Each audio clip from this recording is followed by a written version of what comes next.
Students, welcome to my YouTube channel. आज की video में मैं आपको यूपी डीएलएड 2025 फर्स्ट सेमेस्टर की मैथ पढ़ाने वाली हूँ। आपकी फर्स्ट सेमेस्टर में 8 सब्जेक्ट हैं, लेकिन इन 8 सब्जेक्ट्स में आपका जो मैथ रहता है ना, ये बहुत टफ लगता है आप लोगों को। और ज़्यादातर बच्चों का बैक भी जो है वो मैथ्स में ही लगता है। बहुत से बच्चे फेल हो जाते हैं मैथ्स में ही, ज़्यादातर बच्चे फेल होते हैं। और सेकंड आपका रहता है साइंस, उसमें फेल हो जाते हैं। लेकिन फर्स्ट सब्जेक्ट जो है आपका, जिसमें फेल होने का सबसे ज़्यादा डर रहता है बच्चों को, वो है मैथ। बहुत से बच्चे डीएलएड भी नहीं करते हैं इसी रीज़न से कि कहीं हम मैथ्स में फेल हो गए, बैक लग गया हमारा, तो इस रीज़न से बहुत बच्चे नहीं करते हैं। और बहुत से स्टूडेंट्स ने इस बार तो काफ़ी फॉर्म भरे गए हैं आपके डीएलएड में। यूपी डीएलएड 2024-25 सॉरी 24-26 समझ लीजिए, क्योंकि 24 में आपका ये होना था, लेकिन जो है लेट हो गया आपका एडमिशन। अभी तक एडमिशन चल ही रहे हैं। सेकेंड फेज़ की काउंसलिंग चल रही है आपकी। फर्स्ट राउंड आपका हो भी चुका है, सेकेंड राउंड आपका स्टार्ट हो चुका है। बहुत से बच्चों को एडमिशन मिल गया है और बहुत से बच्चों को अभी भी एडमिशन नहीं मिला है।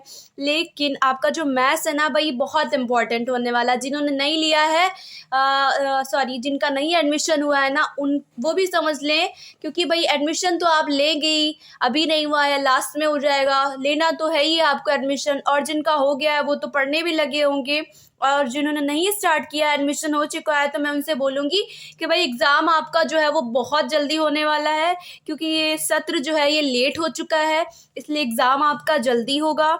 तो मैथ्स पे जो है आप लोग फुल फोकस कीजिए, क्योंकि मैथ्स में ही सबसे ज़्यादा संभावना रहती है फेल होने की। लेकिन मैं आपको जो है आज बहुत अच्छे तरीके से बताऊंगी स्टार्टिंग से। ऐसी कुछ चीज़ें होती हैं ना जो बहुत आसानी से मैथ्स में समझ में आ जाती हैं, और कुछ चीज़ें ऐसी होती हैं कि जिनको समझना ना बहुत मुश्किल हो जाता है आप लोगों के लिए। लेकिन ऐसे आपके साथ में बहुत से आपके दोस्त होंगे, फ्रेंड्स होंगे, जिनको मैथ बहुत अच्छी आती होगी। लेकिन आप लोगों में बहुत से बच्चे ऐसे होंगे जिन्हें मैथ बिल्कुल नहीं आती होगी। तो मैं उनसे बोलूँगी आप लोग मेरे वीडियोस देखते रहो, मैं बहुत अच्छे से आपको समझाऊंगी। आप एग्ज़ाम में अगर मेरे वीडियोस देख के जाते हो, अच्छे से समझ के जाते हो, तो मैं पूरा यकीनन बोल सकती हूँ आपको कि आप अच्छे मार्क्स एग्ज़ाम में ला सकते हो। तो मैं पहले बोलना चाहूँगी आपसे कि अगर आप मेरे चैनल पे नए हो तो प्लीज़ चैनल को सब्सक्राइब करो, ज़्यादा से ज़्यादा मेरी वीडियोस को शेयर करो, वीडियोस को लाइक करो, अपने दोस्तों में मेरी वीडियोस को शेयर करो। अभी मैं सबसे पहले आपको एक चीज़ बता दूं कि ये पेपर जो है मैथ्स का, ये कितने नंबर का होता है।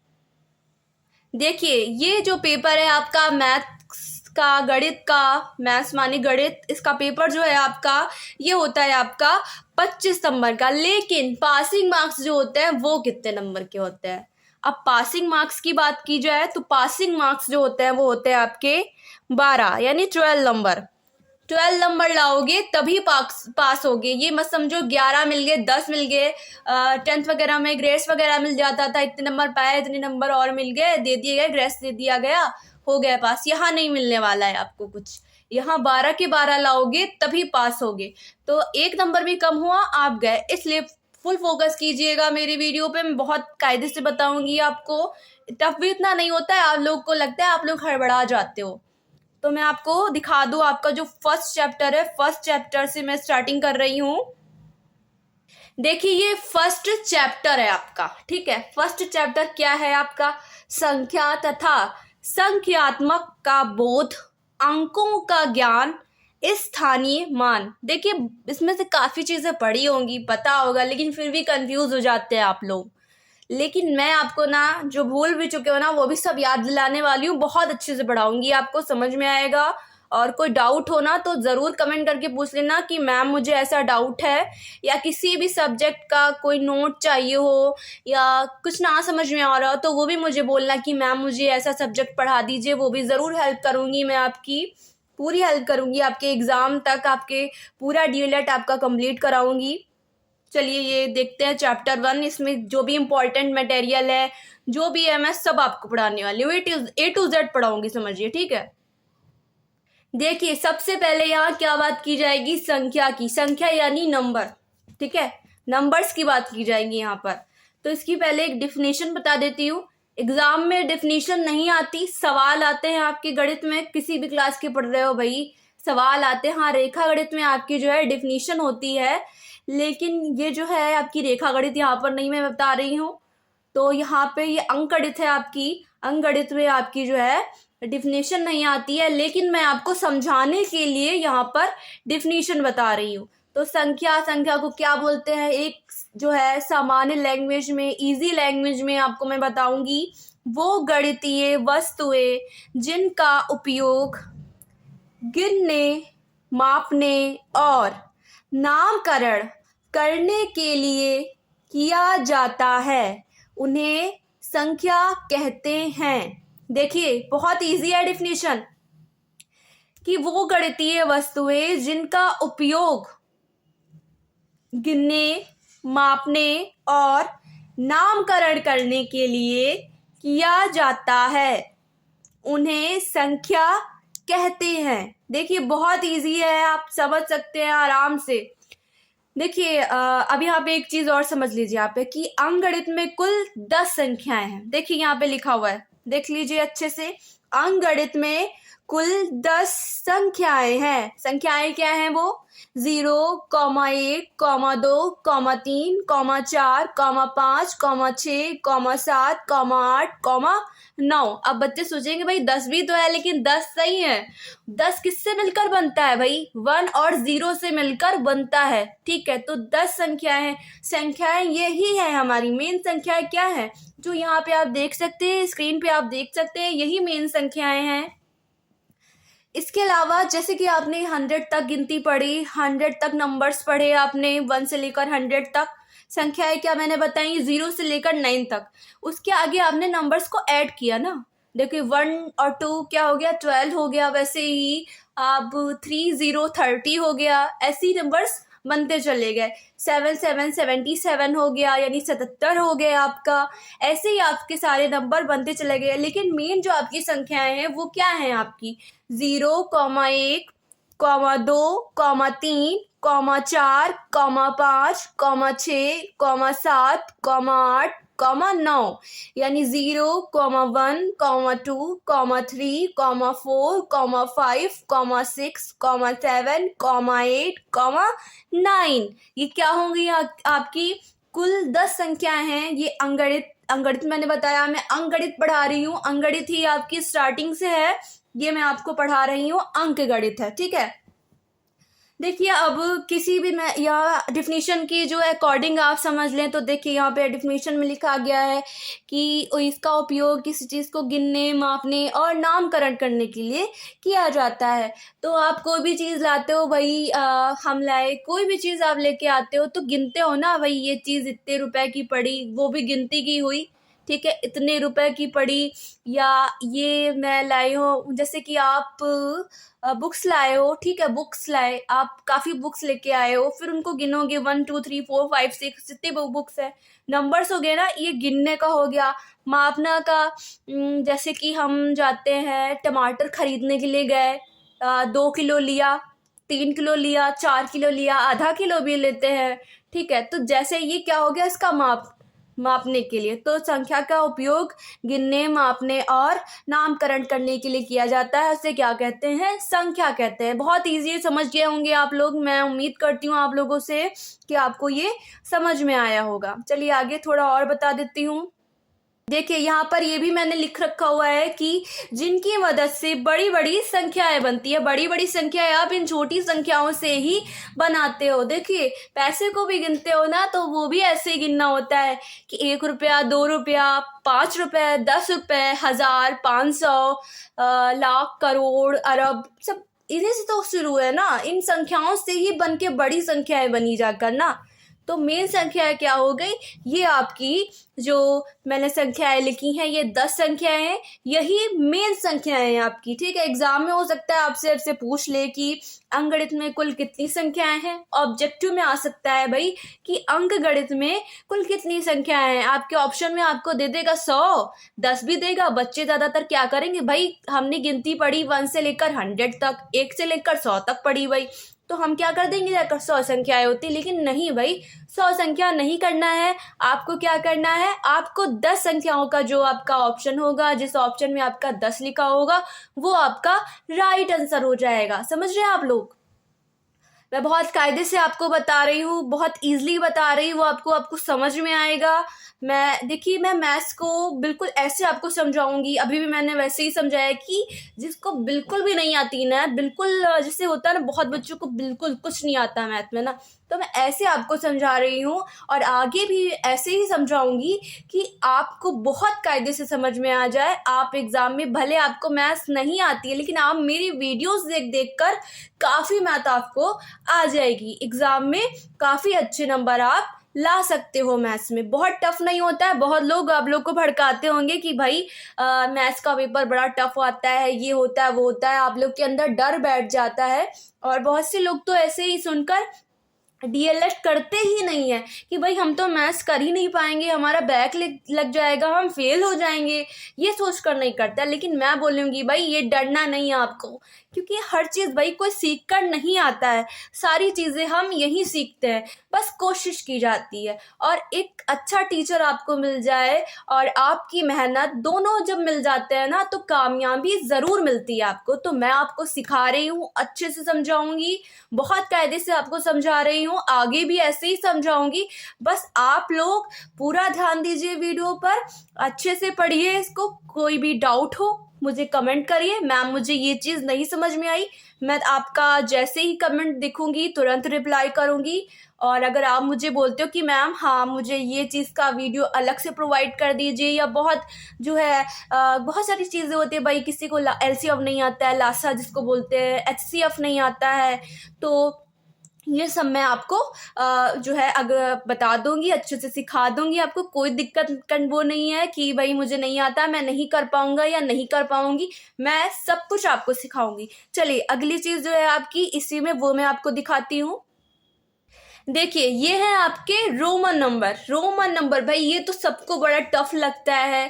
ज़्यादातर जो हिंदी मीडियम के स्टूडेंट्स रहते हैं उन्होंने तो शायद ही कभी ये रोमन नंबर्स के बारे में पढ़ा हो, रोमन नंबर पढ़ा हो। लेकिन जो आपके इंग्लिश मीडियम के स्टूडेंट होते हैं, इंग्लिश मीडियम वाले, वो तो कहीं ना कहीं रोमन अंक, रोमन नंबर ये पढ़ के ही आए होते हैं, ठीक है। लेकिन आप लोग को मैं फिर से बता दूंगी, हो सकता है बहुतों ने पढ़ा हो वो भूल गए हों, लेकिन यहाँ पे मैं आपको बहुत इजीली बताऊंगी, समझ में आएगा आपको। देखिए कुछ चीज़ें हैं वैसे मैथ्स में ज़्यादा कुछ याद, मैं ज़्यादा कुछ क्या आप समझ लीजिए 0.1% आपको याद करना पड़ता है मैथ्स में। बाकी आपको जो है सवाल लगाना है, इसमें आपको याद नहीं करना। मुझे तो सबसे ईजी लगती है मैथ, क्योंकि मुझे लगता है ना यहाँ पे याद नहीं करना पड़ता, बड़े आसानी से सवाल लगाओ, अच्छे अच्छे नंबर मिल गया और नंबर कटते भी नहीं।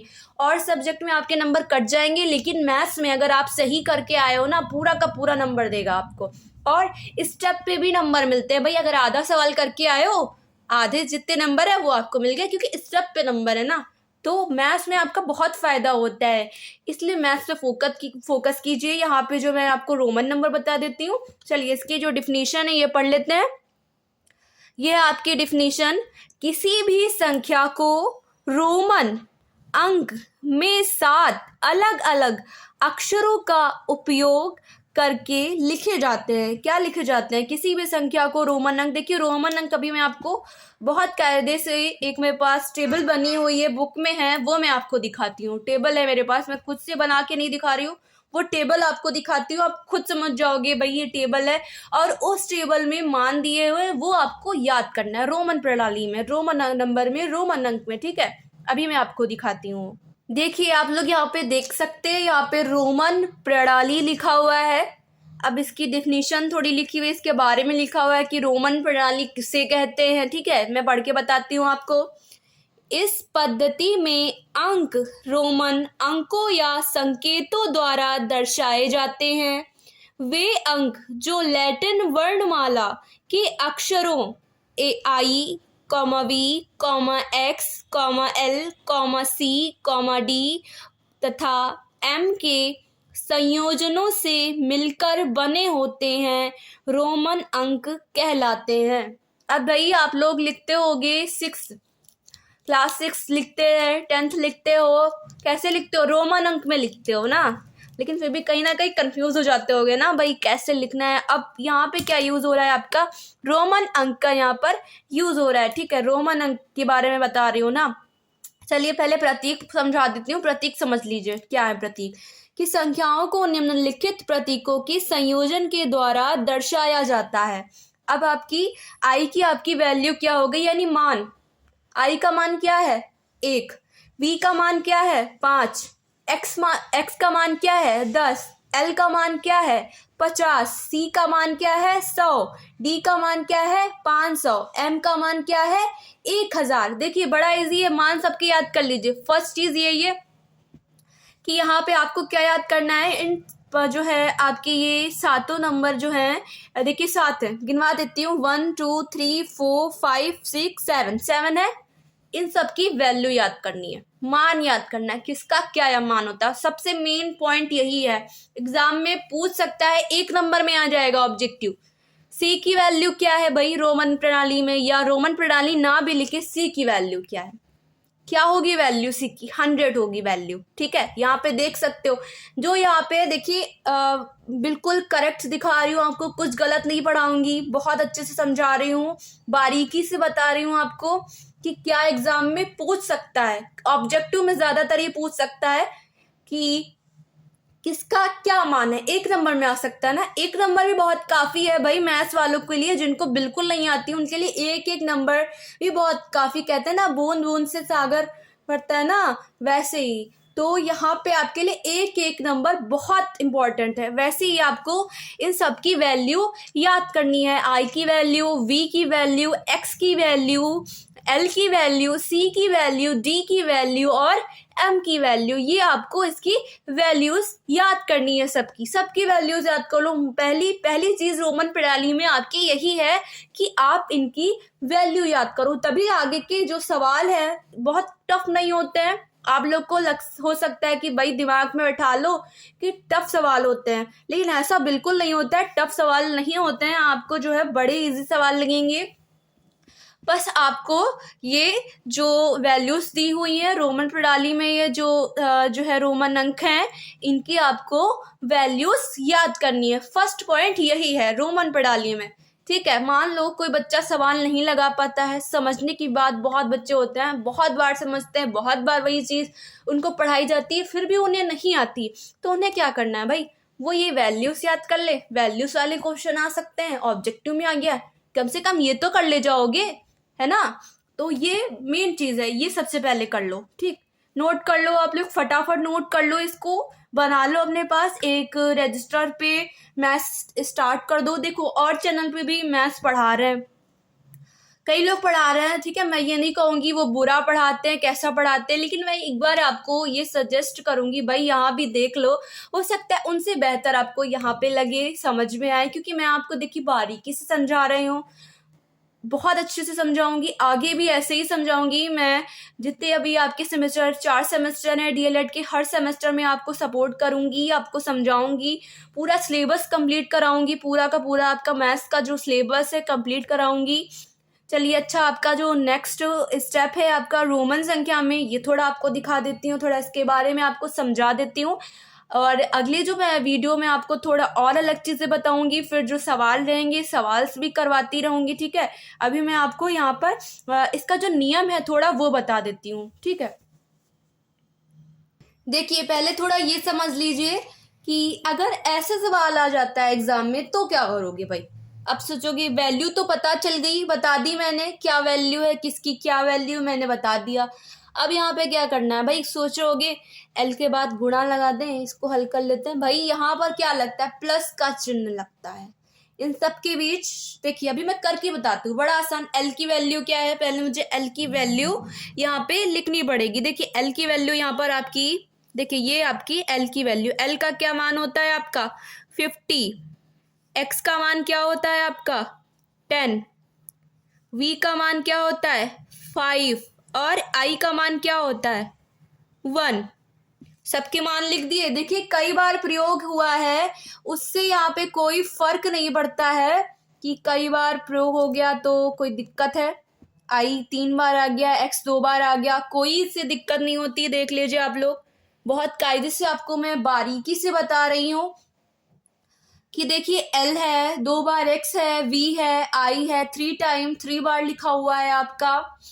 मैंने यहाँ पे वैल्यू लिख दी, अभी मैंने आपको बताई भी वैल्यू और इसके साथ लिख भी दी है वैल्यू मैंने। यहाँ पर L की वैल्यू है आपकी 50, X की वैल्यू है 10, V की वैल्यू है 5, I की वैल्यू है 1। अब इस सवाल को कैसे लगाएंगे, मेन मुद्दा यही है कि भाई इस सवाल को कैसे हल करें। यहाँ पे रोमन अंक है भाई, यहाँ पे कैसे हल कर सकते हैं इस सवाल को। तो इस सवाल में आपको क्या करना है, पहले हम L की वैल्यू यहाँ पर लिखेंगे। अब यहाँ पर क्या करना है आपको, L की वैल्यू क्या है 50, लिख दिया 50। फिर क्या लगाना है, प्लस लगा दिया। x की वैल्यू क्या है आपकी, देखिए x की वैल्यू क्या लिखी हुई है 10 लिख दिया, फिर प्लस लगाया, फिर x लिखा हुआ ना आपका, फिर x की वैल्यू लिखनी है आपको, फिर आपने फिर 10 लिख दिया, फिर प्लस लगा दिया, फिर v की वैल्यू क्या है 5, लिख लीजिए 5, फिर आपका क्या है i की वैल्यू आपकी क्या है 1। देखिए आप लोग देख लीजिए, अच्छे से समझ लीजिए। फिर आपका i क्या है, i की वैल्यू फिर 1 लिख दिया आपने, फिर क्या हुआ, फिर i है, इसकी वैल्यू फिर हमने 1 लिख दी। देखिए आप लोग अच्छे से समझ लीजिए, बहुत मैं बारीकी से आपको बता रही हूँ, ठीक है, बड़ी बारीकी से मैं आपको समझा रही हूँ सारी चीजें, कि यहाँ पे जब बिल्कुल सिंपल ऐसा सवाल है, अभी थोड़ा इससे टफ भी आपका आएगा, ये थोड़ा इजी वाला है। देखिए यहाँ पर बड़ा इजी सा है। एक चीज यहाँ पे देखिए, ये समझा देती हूँ मैं। देखिए यहाँ LXVI, देखिए यहाँ पे मान आप देख सकते हैं कि जो L है इसकी वैल्यू सबसे ज्यादा है, ये सबसे पहले। अगर इस क्रम में आपका सवाल आता है, जैसे इस क्रम में लिखा हुआ है L, देखिए जो सबसे ज्यादा वैल्यू वाला है, जो भी आपके सवाल में L हो सकता है, D हो सकता है, C हो सकता है, कोई भी हो सकता है भाई सवाल में, जिसकी सबसे ज्यादा, आपके सवाल पे डिपेंड करता है कि सवाल में जो भी अंक सबसे पहले आया है वो उसकी वैल्यू अगर सबसे ज्यादा है, फिर उसके बाद जो भी रोमन अंक आए हैं, जैसे X आया, यहाँ V आया, I आया, इनकी वैल्यू क्या है, L से क्या है कम है। सबसे ज्यादा किसकी वैल्यू है, L की, फिर X की है, आपके एक्स ही आया है आपके सवाल में, फिर वी आया, उसकी वैल्यू है, आई आया है, इसकी वैल्यू 1। देखिए ऐसे ये कौन सा क्रम हो रहा है आपका, अवरोही क्रम। अवरोही क्रम पता है आपका, जब सवाल आपके ऐसे अवरोही क्रम में आएंगे तब आपको क्या करना है, सेम ऐसे ही प्रोसेस करना है। अवरोही क्रम, अवरोही क्रम क्या होता है पहले बता देती हूँ, यहाँ पर अच्छे से समझ लीजिए। देखिए अवरोही क्रम होता है आपका बड़े से छोटा। देखिए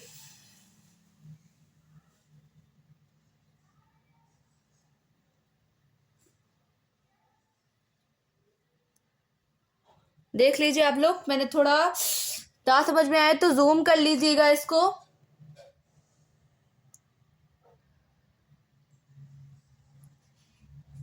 बड़े से छोटा, यानी सबसे पहले हम क्या लिखते हैं, जो सबसे बड़ी संख्या है वो हम सबसे पहले लिखते हैं अवरोही क्रम में। यहाँ पर अवरोही क्रम में सबसे बड़ी संख्या सबसे पहले, फिर उस संख्या से छोटी संख्या, फिर उससे छोटी, फिर उससे छोटी, ऐसे क्या बनता है हमारा अवरोही क्रम। बहुत से बच्चों को पता होगा, और जो बिल्कुल जिनको मैथ बिल्कुल नहीं आती है उन्हें नहीं पता है, लेकिन यहाँ पे आपको मैं बारीकी से समझा रही हूँ कि अवरोही क्रम क्या है, कैसे होता है अवरोही क्रम। यहाँ पे आपका, अगर आपका सवाल रोमन प्रणाली का सवाल अवरोही क्रम में आता है तो आपको, जैसे मैंने सवाल यहाँ पे मैं आपको दिखा रही हूँ, सेम ऐसे ही प्रोसेस में आपको सवाल करना है, ठीक है, ऐसे ही सेम आपको करना है सवाल। ठीक समझ लीजिए आप लोग, बहुत मैं बारीकी से आपको ये सवाल समझा रही हूँ, आप लोग समझ लीजिएगा अच्छे से कि अवरोही क्रम में अगर रोमन प्रणाली के सवाल ऐसे आते हैं तो आपको सेम ऐसे करना है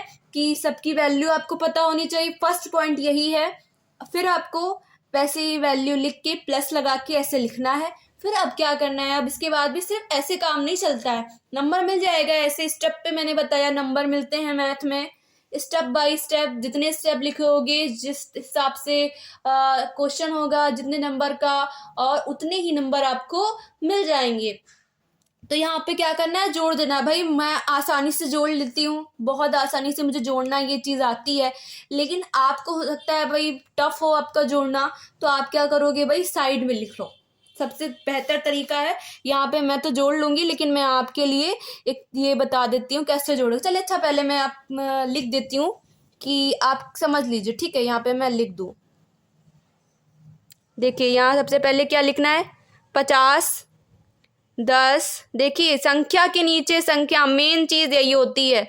अगर संख्या के नीचे संख्या नहीं बनाई, देखिए अब बहुत बच्चे इस 5 को यहाँ लिख देते, क्या हो जाता, सवाल पूरा गलत। देखिए अब यहाँ प्लस लगा, ठीक, समझ लीजिए। देखिए मैंने कहाँ लिखा, ऐसे ही जोड़ना है आपको। पढ़ा होगा बहुत से बच्चों ने, जो जिनको नहीं आती है, लेकिन फिर भी मैं बता रही हूँ आपको कि आपको बारीकी से समझ आए, क्योंकि मेरा वादा है ना भाई कि मैं बारीकी से समझाऊंगी आपको। तो बस बारीकी से आपको यहाँ पे मैं समझा रही हूँ बहुत अच्छे से, कि आपको समझ में आ जाए और आप अच्छे मार्क्स ले आओ। तो यहाँ पे मैंने लिख दिया, ये सब लिख दिया। ऐसे ही आपको एग्जाम में लिखना है कि जो एक संख्या है दाहिनी तरफ से हमेशा लिखना शुरू करो। जैसे एक संख्या है, इसको यहाँ से बढ़ाओ मत, इस तरफ। ऐसे अगर कर दोगे तो सवाल क्या हो जाएगा भाई, गलत हो जाएगा। ऐसे ही आपको सेम प्रोसेस करना है। अगर आपका अवरोही क्रम में रोमन प्रणाली के ऐसे सवाल आते हैं। अब इसको जोड़ देते हैं भाई, जोड़ लीजिए भाई। ये वैसे मैं जोड़ देती हूँ, 50, 60, 70, 70, 5 क्या हुआ, 75, और 75 और 3 क्या हो गया आपका, क्या हो गया आपका 78, 78 हो गया। लेकिन अभी आपको मैं थोड़ा जोड़ के बता देती हूँ, बड़ा इजी है वैसे जोड़ना। लेकिन देखिए 5, ये देखिए 0 0 था इस लाइन में, 5 6 7 8 लिख दिया यहाँ। अब यहाँ क्या है, 5 6 7 7 लिख दिया, हो गया आपका आंसर आ गया। समझ में आया आपको, मैंने बहुत इजीली आपको समझाया है। उम्मीद करती हूँ कि आपको ये समझ में आया होगा। अब क्या है, कल मैं आपको बताऊंगी कि जो है नेक्स्ट आपका जो है जी, इसी में आपका रोमन प्रणाली में जो अगला स्टेप है आपका, वो मैं आपको बताऊंगी। क्योंकि ज़्यादातर बच्चे भाई रोमन प्रणाली में जो है वो फंस जाते हैं, ये सवाल उनके जो ऊपर से निकल जाते हैं। तो मैं यही सवाल आपको समझाने वाली, ये बहुत इजी है बहुत आपका, लेकिन आप लोग फंस जाते हो क्योंकि आपको कोई अच्छा गाइडेंस करने वाला नहीं होता, अच्छा को पढ़ाने वाला नहीं होता है, बारीकी से कोई बताता ही नहीं है कि भाई इन सवालों को इतना टफ मत समझो और कि कैसे इसको इजी बना सकते हो, कैसे इसे करना है, कैसे हल करना है, एग्जाम में आ जाता है, कैसे करना है आपको। तो मैं यहाँ पे आपको बता रही हूँ, मैंने बताया भी है। और आगे जो अगली वीडियो मेरी रहेगी उसमें भी मैं रोमन नंबर्स का जो थोड़ा और पार्ट है इसका, वो भी मैं बता दूंगी। कि जैसे यहाँ मैंने अवरोही क्रम के बारे में बताया है कि सेम अवरोही क्रम का प्रोसेस ये रहेगा। ऐसे आपका अवरोही क्रम में अगर अब अवरोही क्रम जानोगे कैसे, वो कैसे जानोगे, क्योंकि जब सबकी वैल्यू आती होगी तब पता चलेगा कि ये अवरोही क्रम में है या आरोही क्रम में है। ठीक है, तो अवरोही क्रम में तभी पता चलेगा जब आपको इनकी वैल्यू पता होगी। रोमन प्रणाली के ये रोमन अंकों की आपको वैल्यू पता होगी, तभी आप इसको हल कर पाओगे। देखिए इजी बहुत है, बस याद कर लीजिए। याद क्या करना है आपको, 2-3 बार पढ़ोगे, 4 बार पढ़ोगे, 10 बार भी पढ़ लिया तो मतलब 10 बार यार क्या है, 10 बार अगर आप लोग पढ़ लेते हो तो मैं कहूँगी जैसे कि बहुत से बच्चों को 1 बार में याद हो सकता है, कुछ को 10 बार में याद होगा, कुछ को 20 बार में याद होगा, लेकिन याद जरूर करना है आपको। क्योंकि मेन यही है, इन सवालों का फंडा यही है भाई कि आपको इन रोमन अंकों की वैल्यू पता होनी चाहिए। ये सवाल जो है वो वैल्यू पर ही डिपेंड है, रोमन अंकों की वैल्यू पर ही ये सवाल डिपेंड है। तो आपको सबसे पहली चीज है कि इनकी वैल्यू आप याद कर लो। बाकी मैंने नंबर्स का बता दिया कि नंबर्स क्या होते हैं, रोमन अंक का ये मैंने आपको स्टार्टिंग का बता दिया। नेक्स्ट वीडियो में आपको मैं और जो भी है इसका रोमन अंक का वो मैं बताऊंगी, और आगे की भी जो आपके फर्स्ट चैप्टर में जो भी है वो भी मैं मटेरियल आपको बता दूंगी। ठीक है, जो सवाल बताऊंगी अच्छे से समझाऊंगी, टाइम नहीं मैं वेस्ट करूंगी आपका, और बारीकी से आपको समझाऊंगी भी। तो स्टूडेंट्स एक बार फिर से बोलूंगी आपसे कि आप मेरे अगर चैनल पे नए हो तो प्लीज़ चैनल को सब्सक्राइब करो, बेल आइकन को प्रेस कर लो ताकि मेरी आने वाली वीडियोस का नोटिफिकेशन आपको मिल सके। और मेरी वीडियोस को शेयर करो, ज़्यादा से ज़्यादा शेयर करो, अपने दोस्तों में भी शेयर कर लो, ऐसे दोस्तों को शेयर कर दो भाई जिन्हें मैथ का 0.1% भी कुछ ना आता हो, तो उन्हें तो ज़रूर शेयर कर दो ताकि वो भी भाई कम से कम पासिंग मार्क्स तो पा ही जाए। और मैं आपसे बोल रही हूँ कि भाई अगर अच्छे से पढ़ोगे तो 25 में 25 भी पा सकते हो, ये तो आप पे डिपेंड करता है। ठीक, तो वीडियो को लाइक कीजिए आप लोग। और फिर से एक बार और बोलूँगी कि किसी भी सब्जेक्ट से रिलेटिव कोई डाउट हो आपको तो वो भी मुझे कमेंट करना, या मैथ्स में कोई डाउट हो वो भी मुझे कमेंट कर देना, मैं क्लियर करूँगी आपका डाउट। मैं मिलती हूँ आपसे अगली वीडियो में, तब तक के लिए गुड बाय।